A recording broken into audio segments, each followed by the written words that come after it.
T se obtiene de esta figura, ¿ya? ¿En función de qué? De lo que es el número de Sommerfeld que se calcula con esta ecuación y en función, por supuesto, de las relaciones L sobre D, ¿ya?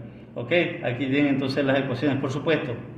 Aquí tienen las ecuaciones ya paramétricas, ¿ya? Es decir, que en lugar de utilizar esta gráfica, utilizan estas ecuaciones, ¿ya? ¿Ok? Para el cálculo respectivo. Profe, Ujú. ¿la sé qué?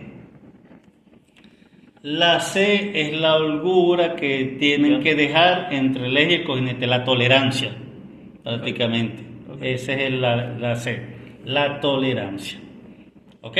Entonces el C delta T se obtiene de esta figura con esas condiciones.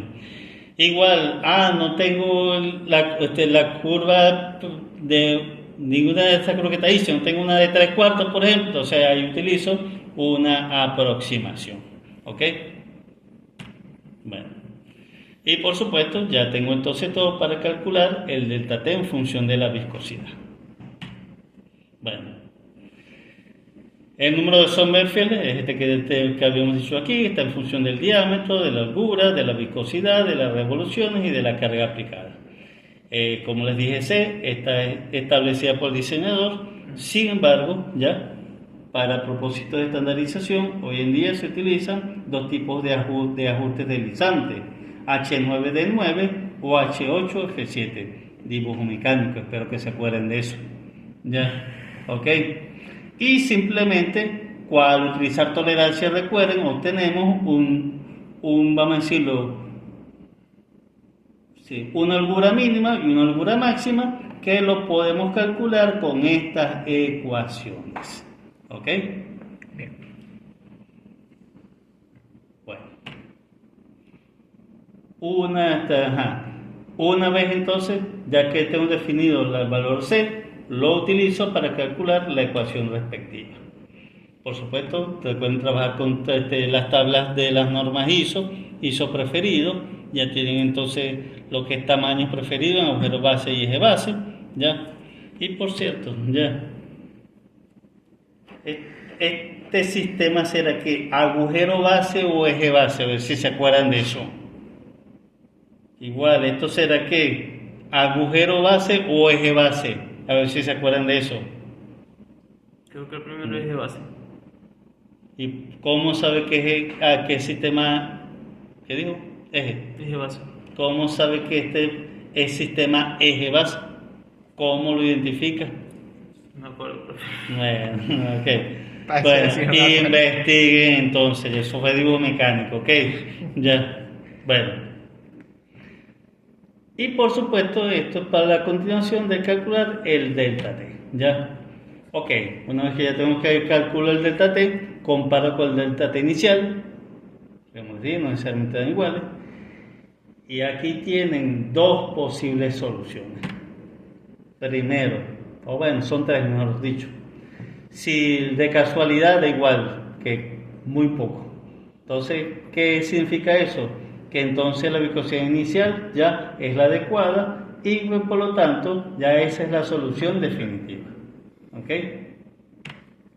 Entonces, implica entonces que el punto de operación queda directamente sobre el lubricante que yo había preseleccionado. Ya, solución final del problema. No hay problema con eso. Ahora, ¿qué sucede si el valor que me dio según la viscosidad es mayor que el que había seleccionado inicialmente? Entonces, esto significa que la viscosidad inicial es mayor que el valor real. Por lo tanto, se debe calcular un delta T promedio con esa viscosidad inicial y utilizando, por supuesto, el delta T con la viscosidad inicial. Y en la gráfica ubicar ese punto, es decir, el punto temperatura promedio con la viscosidad inicial y la viscosidad inicial, que si hacen bien los cálculos debería quedar por encima de la línea del tipo de aceite lubricante. Es decir, ese punto A, por ejemplo, habíamos dicho que vamos a trabajar con, por ejemplo, con una viscosidad de 40, ¿cierto? Entonces, si yo hice bien estos cálculos, ese punto me debe quedar allí por encima de la línea de 40. ¿Ok? Después selecciono una viscosidad final menor a la viscosidad inicial. Ya es una selección, vamos a decirlo, arbitraria. ¿Ok? Claro que es lo que tengo que tratar de que esté lo más cerca posible de la línea de la línea de aceite 40. Ya.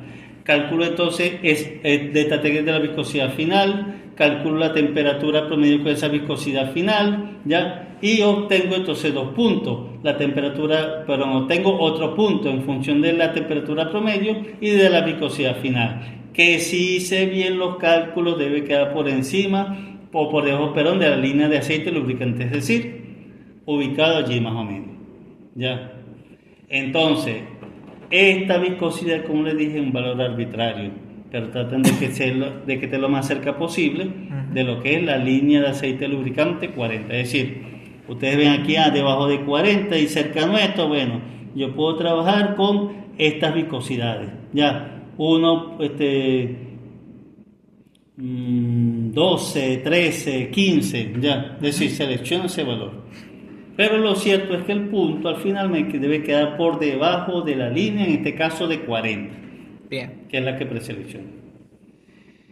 Y finalmente ya trazo una línea recta entre el punto A y el punto B y en donde corta con la línea del tipo de aceite SAE lubricante, ese va a ser mi viscosidad definitiva.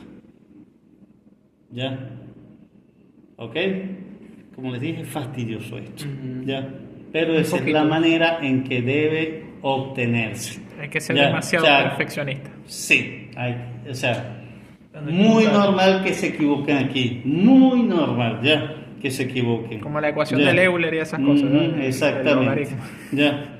Pero bueno, con el tiempo y la práctica ustedes pueden obviamente hacerlo más rápido y mejor, ¿ok? Pero esa es la manera. Bueno. Después entonces ya tiene la viscosidad definitiva, calculo el número de SMF definitiva, calculo el delta T definitiva, la temperatura promedio definitiva o la variable de temperatura y la temperatura a la salida. ¿Ok? Eso es. Bueno, ustedes por favor lean ese caso. Este caso es muy similar, ¿ok? Muy similar a lo que vimos anteriormente. Muy similar, estudienselo entre ustedes. Para entender el caso número 2, el caso número 3 lo van a entender fácil también. Bien. Se lo dejo para que lo estudien ustedes, ¿ok? Pero el procedimiento es muy similar, como observarán. Okay. ¿Ya? Ok. Claro, recuerden todo este propósito era para obtener la temperatura número 2. Ahora, ¿qué es lo que establece la norma? Que esa temperatura 2 como máximo sea hasta 250 grados Fahrenheit. Mayor a eso, el aceite se degrada, ¿ok? O 121 grados centígrados. Quiere decir que si ustedes hacen esos cálculos y la temperatura le da mayor a eso, entonces tienen que recalcular todo eso, ¿ya? O es decir, seleccionar otra temperatura a la entrada, porque vamos a suponer que seleccionar un 40, pero si seleccionan 30 a la entrada, a la salida, también se reduce la temperatura. No de manera lineal, ya, pero si hay una reducción en temperatura, ¿ok?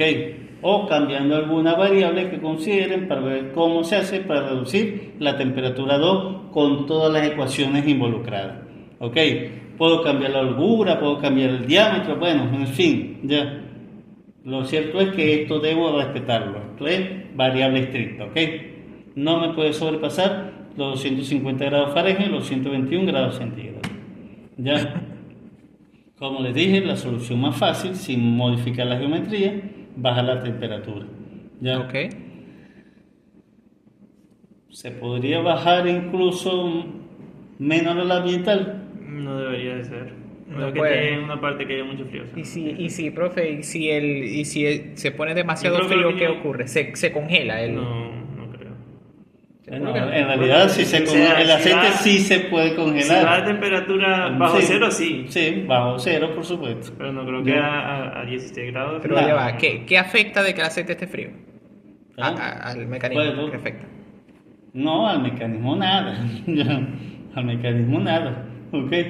Solamente que si lo necesito menor que el ambiente, entonces tendré que utilizar un sistema de refrigeración, la cosa que aumenta sensiblemente los costos, ¿ok? Ya, ese es el detalle. Entonces ahí diremos, ¿valdrá la pena o no valdrá la pena? Ya eso tiene que ser el estudio y el análisis. Ok.